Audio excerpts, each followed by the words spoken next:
Students, welcome to the Bharadwaj academy और I hope so you will be happy in corona काल। तो आज का जो हमारा टॉपिक है वो है व्हीटस्टोन ब्रिज। हम डिस्कस कर रहे थे करंट इलेक्ट्रिसिटी। इससे पहले हमने पढ़ा था किरचॉफ लॉ और उसके बेस्ड पर क्वेश्चंस। अब हम क्या कर रहे हैं कि उसी का एक एप्लीकेशन है Wheatstone bridge. It is the application of Kirchhoff law और इसका जो है बहुत ज़्यादा इंपॉर्टेंस है। इसको व्हीटस्टोन ने डेवलप करा था। इसके अंदर क्या होता है कि 4 रेजिस्टेंस का कॉम्बिनेशन होता है और इसकी हेल्प से हम एक अननोन रेजिस्टर्स का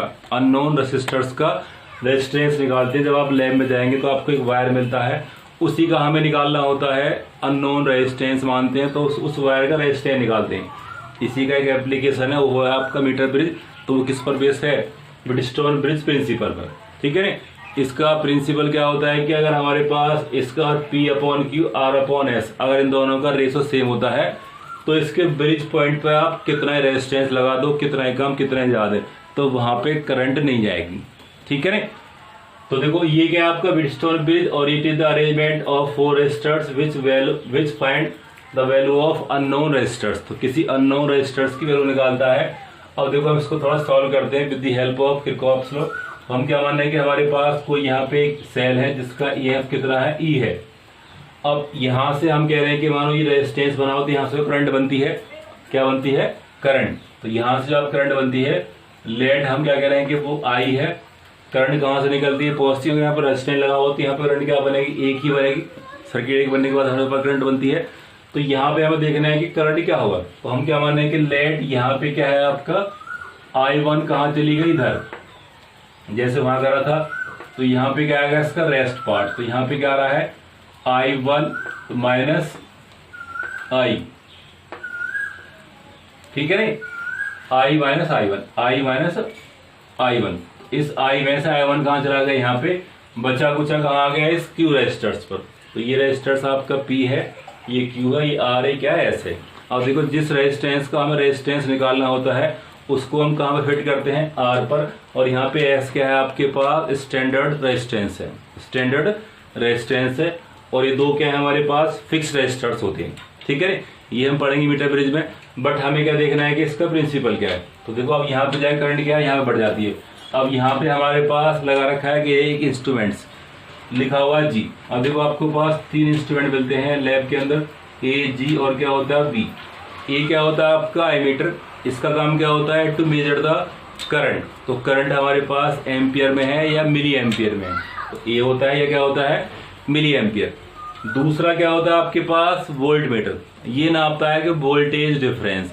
और ये है आपके पास गैल्वेनोमीटर। इसका काम क्या होता है कि करंट है या नहीं है, तो सिर्फ डिटेक्ट करता है, डिटेक्ट प्रेजेंस ऑफ करंट। तो करंट है या नहीं, हमारा करंट है, इट्स सो डिफ्लेक्शन। अब पॉजिटिव नेगेटिव दोनों डिफरेंस हो करता है। मतलब करंट आपके पास इधर जा रही है तो ऐसे आ रही है तो ऐसे, बट ये कभी मेजर नहीं करता। It never measures the current. अगर आपसे पूछता है कि कैलकुलेटर क्या मेजर करता है तो वो कुछ मेजर नहीं करता। That's use only for detection of the current. Circuit में कहीं पे करंट है तो क्या यूज करते हैं? कैलकुलेटर। ये हमने क्यों लगा रखा है? अगर मानो यहाँ पे करंट जाएगी तो ये डिफ्लेक्शन शो करता है, और नहीं जाएगी तो इसका मतलब क्या है? नहीं शो करता है। अब जो इसका रेजिस्टेंस है गैलोमीटर का, वो हमने क्या मान रखा है कि G। तो G is the resistance of galvanometer. क्योंकि जो भी आपका इलेक्ट्रिकल अप्लायंस होता है उन सब के अपने क्या होते हैं? रेजिस्टेंस होती है। ठीक है।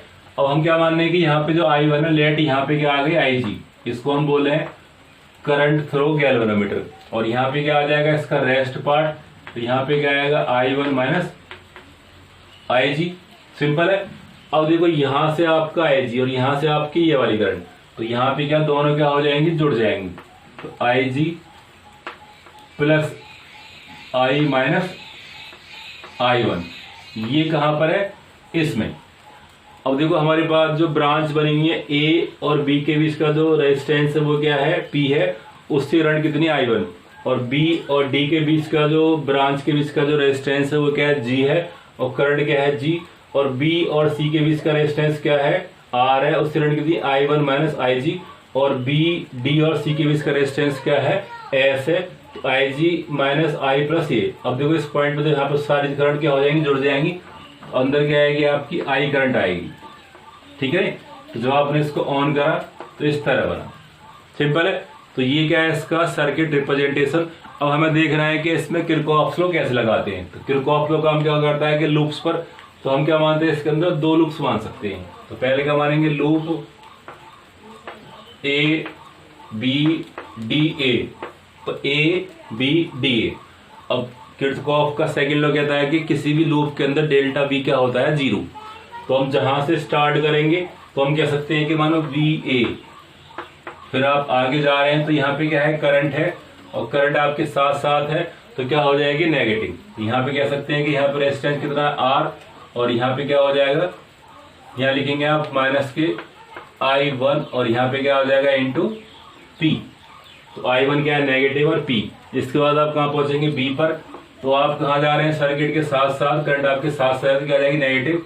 तो यहाँ पे क्या आ जाएगी, IG इंटू जी, सर्किट के साथ साथ है। और इसके बाद कहाँ पहुंचेंगे आप, डी पर। फिर आप वापस जाएंगे, करंट हमारी उल्टी आ रही है तो करंट कैसे आएंगी, पॉजिटिव। तो करंट क्या आएगी आपके पास, I माइनस I1, और यहाँ पे क्या हो जाएगा, ये Q, क्या हो जाएगा ये Q। तो I1 माइनस I, ठीक है, और इक्वल यहाँ पे लिख सकते हैं आपके पास VA। कहाँ आ गया, फिर से क्या आ गया, VA। तो दोनों क्या हो जाएंगे, 0। तो इसका मतलब क्या है कि माइनस I1 इंटू पी, और माइनस IG इंटू जी, और plus I minus I1 into Q equal to क्या हो जाएगा, 0। तो this is the first equation from the loop ABDA की फर्स्ट इक्वेशन है। अब हम कह रहे हैं कि हमारे पास सेकंड लूप लेते हैं। तो हम क्या कह रहे हैं कि लूप BCDB, तो BCDB, ठीक है। तो फिर से कह सकते हैं क्या मानो आपके VB माइनस, अब देखो आप साथ साथ जा रहे हैं तो क्या हो जाएगा, minus I1 minus IG, current negative, और यहाँ पे क्या आएगा आपके पास, और इसके बाद आप कहाँ जाएंगे, अंदर जाएंगे, करंट आपकी उल्टी है तो यहाँ पे क्या आएगा, plus IG plus I minus I1, और इंटू क्या हो जाएगा यहाँ पे, ये इंटू हम कह सकते हैं कि यहाँ पे क्या आ जाएगा, ये जो इसका रेजिस्टेंस है, तो रेजिस्टेंस क्या है इसका, S। फिर आप ऊपर जाएंगे क्योंकि लूप आपको ऊपर जाना, तो क्या हो जाएगा, प्लस करंट आपकी उल्टी है तो IG into G equal to 0। ये हो जाएगी आपके पास सेकेंड इक्वेशन। ये क्या हो जाएगी, सेकेंड इक्वेशन, ठीक है ना। अब देखो यहां से होता है स्टार्ट काम व्हीटस्टोन का। तो व्हीटस्टोन ये कहता है कि इन दोनों का पोटेंशियल डिफरेंस क्या होना चाहिए, 0। अब वो क्या होता है कि आपने जो है इस S मतलब स्टैंडर्ड रेजिस्टेंस को इस तरह वेरिएबल करा, इस तरह चेंज करा कि यहाँ का जो पोटेंशियल डिफरेंस है VB माइनस VD क्या हो जाए, 0। तो जब VD माइनस VB क्या हो जाएगा, 0 हो जाएगा, उस कंडीशन पे जो करंट है इस सर्किट में या इस ब्रिज के पॉइंट पर, इसलिए कहते हैं इसको ब्रिज पर। तो दो ब्रिज बने पड़े इस तरह, और ये उसके बीच के ब्रिज पॉइंट पर, तो उस ब्रिज पॉइंट पर जो IG है वो क्या हो जाएगी, 0। तो क्या कहते हैं उसको, at Wheatstone bridge balance condition. Balance condition तो क्या होता है कि VB माइनस VD क्या हो जाएगा, 0। तो इसका मतलब वोल्टेज क्या हो जाएंगे, पोटेंशियल क्या हो जाएगा, कांस्टेंट। अगर पोटेंशियल कांस्टेंट है तो आपको पता है कि करंट बनने के लिए वर्क होना चाहिए, और V क्या होता है, W/Q। तो W क्या हो जाएगा आपका, डेल्टा V इंटू Q। और अगर डेल्टा V नहीं है तो इसका मतलब क्या है कि वर्क क्या हो जाएगा, 0।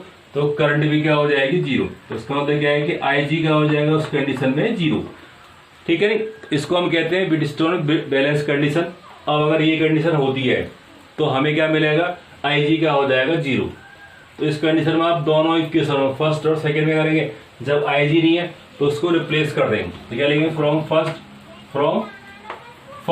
तो यहाँ पे क्या आ जाएगा, माइनस I1 इंटू पी। अब ये टर्म्स क्या होगा, 0, और यहाँ पे क्या आएगा, plus I minus I1 into Q equal to 0।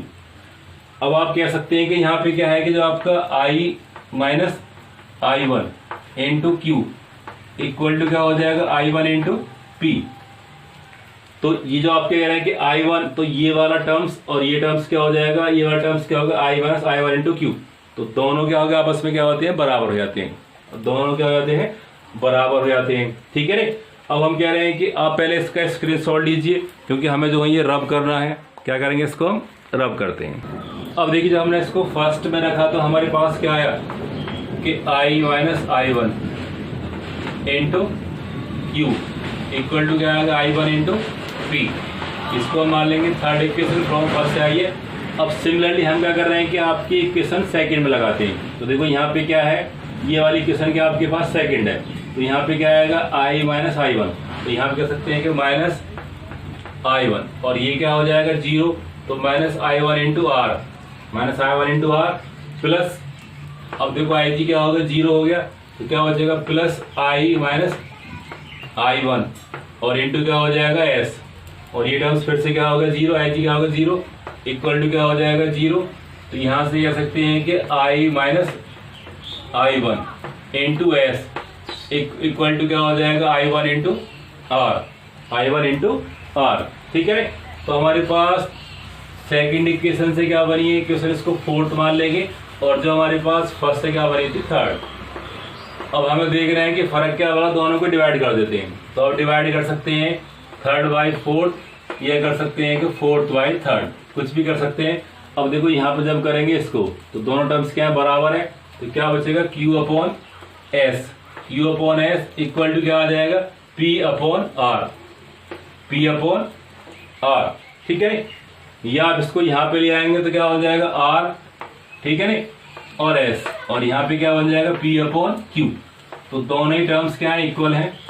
तो इसका मतलब क्या है कि यदि मानो सर्किट में r और p, r और s, तो इसका मतलब क्या है कि r और s इन दोनों की वैल्यू क्या हो, सेम हो, या इन दोनों का रेशो सेम आए, इन दोनों के रेशो के सेम आता है, तो उस कंडीशन को हम कह सकते हैं कि व्हीटस्टोन लगता है। उस कंडीशन में जो आपका डायग्राम है वो क्या हो जाएगा, यहाँ पे करंट दी जाएगी, तो डायग्राम क्या हो जाएगा कुछ इस तरह। तो ये क्या हो जाएगा मॉडिफाइड फॉर्म। इससे क्या हो जाएगा, किसी भी सर्किट के यदि हमारे पास डायग्राम कुछ इस तरह दे रखा है, इस तरह दे रखा है, यदि आपने इसका रेशो करा, या कह रहे हैं कि आप Q और S का, तो Q और इसका रेशो करा, इसका रेशो, इसका रेशो, ये इसका रेशो, इसका रेशो, अगर आप सेम करते हैं तो उसका मतलब क्या है कि बीच का जो सर्किट है वो करंट नहीं होगी। तो उसका मतलब वो सर्किट क्या हो जाएगा आपके पास, करंटलेस। जब करंटलेस हो जाता है तो उस कंडीशन को हम कहते हैं व्हीटस्टोन बैलेंस कंडीशन। और उस कंडीशन का फायदा क्या होता है, आप सिंपल लगा सकते हैं कि R upon S equal to P upon Q, या Q upon S equal to P upon R, P upon R। ठीक है नी। तो आप इसको नोट कीजिए। इसके ऊपर हम एक क्वेश्चन करते हैं जिससे आपको थोड़ा सा एक्सप्लेन होने में इजी लगे। अब देखिए हमारे पास जो व्हीटस्टोन जो है वो डिफरेंट फॉर्म में आपको कैसे मिल सकता है। तो देखो यहाँ पे देखा कि हमारे पास एक ट्रायंगल शेप में ये P और ये Q और ये R है, अगर इन सब की वैल्यू क्या होता है सेम, तो P upon Q, R upon S, तो इसका मतलब G वाला पार्ट क्या होता है कैंसिल। तो इसका मतलब क्या व्हीटस्टोन है। या आप क्या दे रखा है कि मानो यहाँ पे क्या है, ये मानो P है और ये क्या है Q है, और ये R और ये क्या है S है, तो ये क्या है R है। तो सिंपल इन दोनों का रेशो क्या होता है, तो मीन्स यहाँ पर जो करंट है वो क्या हो जाएगी 0। ये ऐसे हो सकता है कि हमारे पास सर्कुलर फॉर्म में है, तो यहाँ पे क्या है मानो कि P और यहाँ पे क्या है Q और यहाँ पे क्या है R और S।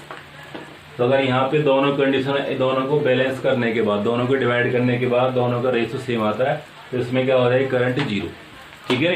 अब जैसे हम कह रहे हैं कि हमारे पास कोई क्वेश्चन है कि एक है आपके पास 2, ये 4 ओम, और ये क्या 8 ओम, और ये क्या आपके पास 4 ओम, और इसके जंक्शन पॉइंट पर यहाँ से और देखो यहाँ से क्या ना रखा है 10 ओम लगा रखा है, और ये क्या आपका एयर भी। इसका मतलब क्या है कि यहाँ पे क्या है आपकी कोई बैटरी लगी होगी पॉजिटिव, और यहाँ से क्या आ जाएगी ये नेगेटिव। तो आपको देखना है कि हमारे पास क्या आता है। तो देखो आप मैच कर सकते हैं कि हमारे पास किसको मैच कर रहा है। सिंपल देखो हमारे पास क्या है कि ये क्या है इसके जंक्शन पॉइंट पर है, तो हम क्या करेंगे P अपॉन Q, तो P अपॉन Q, तो 1/2 R अपॉन S, तो यहाँ भी क्या आएगा 1/2। तो उसका मतलब क्या है कि दोनों क्या है इक्वल होते हैं। जब इक्वल होते हैं तो उसका मतलब अगर आपसे पूछता है कि फाइंड द इक्विवेलेंट रेजिस्टेंस, तो उस कंडीशन में क्या है आप स्टैंड को कैंसिल कर देंगे। तो जो हमारा डायग्राम है वो सिंपल क्या हो जाएगा इस तरह।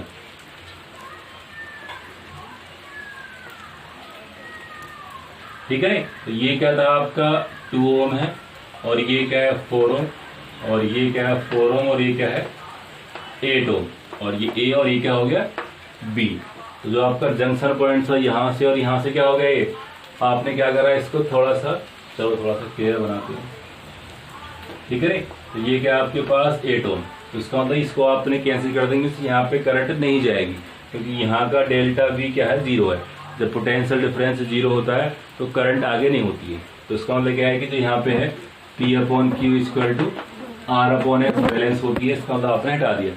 अब इक्विवेलेंट रेजिस्टेंस कैसे निकालेंगे, तो आपको सिंपल दिख रहा है कि हमारे पास 2 पॉइंट्स हैं, ए और ए, तो इसके दोनों क्या होगा सीरीज में, और ये भी क्या होगा सीरीज में। तो हम कह सकते हैं कि हमारे पास 2 डायग्राम बन गए इस तरह।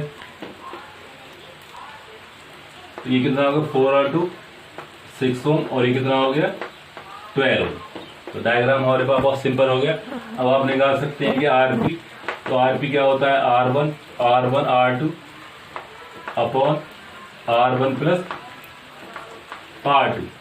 तो यहाँ से क्या आ जाएगा 6 × 12 और अपॉन 6 + 12। तो इससे क्या निकाल पाएंगे आप, किसी भी सर्किट में यदि आपके पास वो व्हीटस्टोन की फॉर्म में आता है तो उससे क्या निकाल पाएंगे, उसका रेजिस्टेंस। तो कंडीशन क्या होती है P/Q इक्वल टू R/S, आपको इक्वल में बैलेंस करना होता है, उसको हम कहते हैं व्हीटस्टोन बैलेंस कंडीशन। अब देखो हमारे पास एक सर्कुलर फॉर्म में दे रखा है कि हमारे पास 4 पॉइंट है, 4R 2R और 6R और क्या है 12R, और इसके बीच का जंक्शन पॉइंट बना सकते हैं कि यहाँ पे क्या है X और यहाँ पे क्या है ये Y। तो यहाँ पे आपने एक R लगाया हुआ है। अब हमें निकालना है कि इस R में कितनी करंट होगी, ठीक है नहीं। और दूसरा क्या है कि हमारे पास टोटल इक्विवेलेंट रेजिस्टेंस कितना होगा इस पूरे सर्किट का।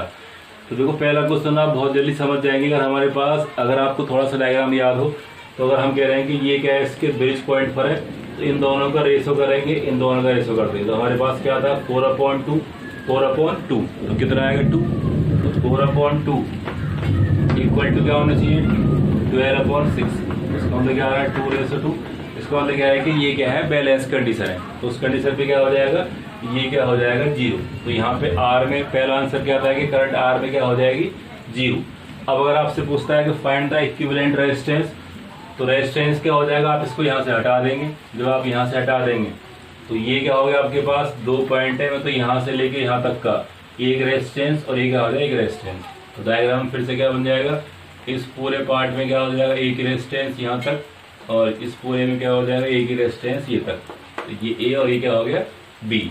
ये कितना हो जाएगा 4 और 2 6R, और यहाँ पे क्या हो जाएगा 18R, ठीक है ना। 80 ओम नहीं है, R में दे रखे हैं, कोई भी यूनिट मान रखिए।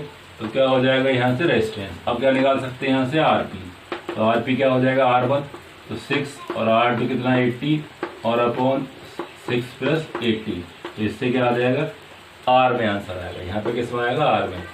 आरपी क्या हो जाएगा इसका total equivalent resistance, total equivalent resistance जो क्या डिनोट करेंगे इसके रेजिस्टेंस को। तो ये हमने कैसे निकाला with the help of Wheatstone. अब देखिए हमारे पास एक नेक्स्ट प्रॉब्लम है, डायग्राम थोड़ा सा टिपिकल बना रखा है कि यहाँ पे ए पॉइंट है, यहाँ पे पास 6 ओम 12 ओम 8 ओम 6 ओम 12 ओम ये एंड ये बहुत सारे डायग्राम बना रखे हैं। अब देखो हमें इसको सिम्पलिसिटी से देख रहे हैं कि हम देख रहे हैं कि दोनों आपके पास क्या है पैरेलल में है और ये दोनों आपस में क्या है पैरेलल में।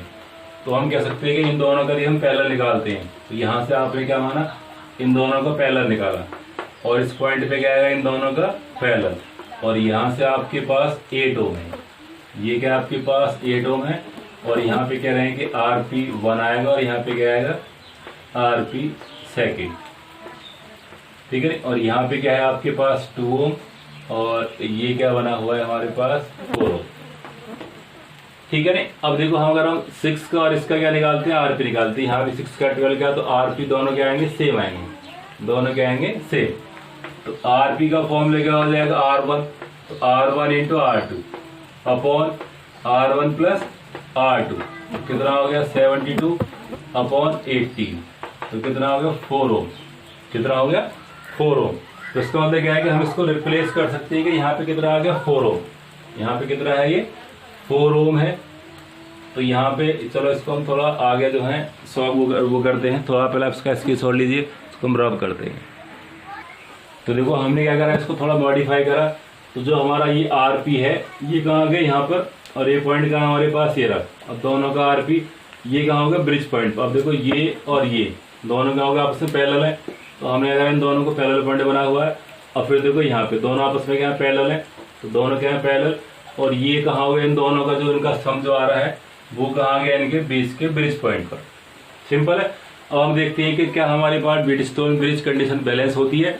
तो हमने क्या देखा कि 4/2 2 आया, और 8/4 क्या आता है, 2। इसका मतलब क्या है, व्हीटस्टोन ब्रिज क्या है, बैलेंस कंडीशन है। तो डायग्राम और भी शॉर्ट हो जाएगा, तो इसका मतलब क्या बन जाएगा, ये डायग्राम इस तरह हो गया, और ये क्या होगा, इस तरह। तो यहाँ पे क्या है 4 ओम, और यहाँ पे क्या है 2 ओम, और यहाँ पे क्या आएगा 8 ओम, और यहाँ पे कितना आ गया, ये 4 ओम। इसका मतलब बीच वाला पार्ट था वो हमने कर दिया, कैंसिल कर दिया। क्या कर दिया हमने, इसको कैंसिल कर दिया। अब देखो हमारे पास जो नेट रेजिस्टेंस आएगा वो जो बीच का पार्ट है खत्म हो जाता है। तो क्या बन जाएगा डायग्राम, फिर से क्या आएगा, सेम इस तरह डायग्राम क्या बन गया, इस तरह। तो ये क्या होगा, बी पॉइंट, ये क्या बन गया, ए पॉइंट। अब ये कितना हो जाएगा 6, और ये कितना हो जाएगा 12, ये कितना हो जाएगा 12। तो फिर से आप निकाल पाएंगे आरपी। तो क्या हो जाएगा R1 into R2 upon R1 plus R2। तो फिर से क्या आ जाएगा 4 ओम। तो जो इसका नेट रेजिस्टेंस है वो कितना है, 4 ओम आया। क्या है, 4 ओम। ठीक है नहीं। तो इसका मतलब क्या है कि आप व्हीटस्टोन की हेल्प से किसी भी क्वेश्चन को, यदि हमारे पास कंडीशन बैलेंस होती है और व्हीटस्टोन शेप में दिखता है तो आप सिंपल सॉल्व कर सकते हैं। अगर नहीं आता है व्हीटस्टोन की कंडीशन में तब आप उसको यूज करेंगे किरचॉफ के बेस पर। किसके बिहाफ पर करते हैं, किरचॉफ के बिहाफ पर यूज करते हैं। वरना आप क्या निकाल सकते हैं कि व्हीटस्टोन यदि बैलेंस होता है तो थोड़ा सा इजी फॉर्म होता है। ठीक है नहीं। तो इस वीडियो में आपने क्या देखा कि जो हमारे पास व्हीटस्टोन क्या होता है और ये किस तरह वर्क करता है और इसका एप्लीकेशन क्या है। तो जिसका मेन एप्लीकेशन है वो हम आगे पढ़ेंगे, मीटर ब्रिज है। बट इसका मेन काम क्या होता है, किसी भी अननोन रेजिस्टेंस को निकालना। और ये कब लगाते हैं, जब बैलेंस कंडीशन पे क्या हो जाए, जो इसका ब्रिज पॉइंट है वहां पे करंट क्या हो जाए, 0। तो मेन पॉइंट क्या होता है कि डेल्टा वी शुड बी 0। अगर डेल्टा वी 0 है तो ये क्या हो जाएगा, आई क्या हो जाती है 0। तो उसको हम कहते हैं व्हीटस्टोन बैलेंस कंडीशन। ठीक है नहीं। तो आई होप सो आपको व्हीटस्टोन ब्रिज जो है थोड़ा सा माइंड में स्ट्राइक करेगा। थोड़ा सा आप उसको प्रैक्टिस करेंगे तो शायद आपको थोड़ा सा समझ में आता है। तो वीडियो को लाइक एंड शेयर करें और घर पे रहें और बी हेल्दी और ईट हेल्दी आल्सो।